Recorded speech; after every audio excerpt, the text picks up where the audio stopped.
সঁচাকৈ আৰক্ষীৰ অত্যাচাৰৰ বলি হৈ আত্মহননৰ সিদ্ধান্ত ল'লে নেকি দীপাংকৰ গগৈয়ে?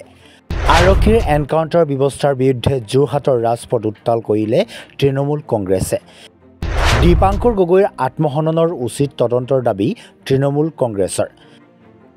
দীপাংকৰ গগৈৰ দুৰ্ভগীয়া পৰিয়ালৰ কাষত অসম তৃণমূল কংগ্ৰেছ।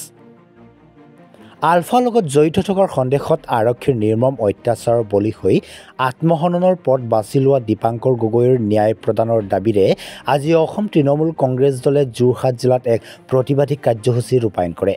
বিগত সময়ত শান্তি ৰক্ষাৰ নামত আৰক্ষী প্ৰশাসনে যি এনকাউণ্টাৰ ব্যৱস্থা প্ৰৱৰ্তন কৰিছে, ইয়াৰ বিৰুদ্ধে সৰব হয় তৃণমূল কংগ্ৰেছে। প্ৰতিবাদী কাৰ্যসূচী ৰূপায়ণৰ পিছতে যোৰহাট জিলা আয়ুক্তৰ জৰিয়তে অসম চৰকাৰৰ মুখ্য সচিবলৈ ঘটনাৰ উচিত তদন্ত আৰু উপযুক্ত শাস্তিৰ দাবীৰে এক স্মাৰকপত্ৰ প্ৰেৰণ কৰে অসম তৃণমূল কংগ্ৰেছে।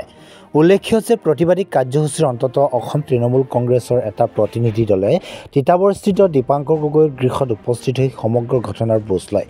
দীপাংকৰ গগৈৰ শোকসন্তপ্ত পৰিয়ালবৰ্গক সমবেদনা জ্ঞাপন কৰে প্ৰতিনিধি দলটোৱে।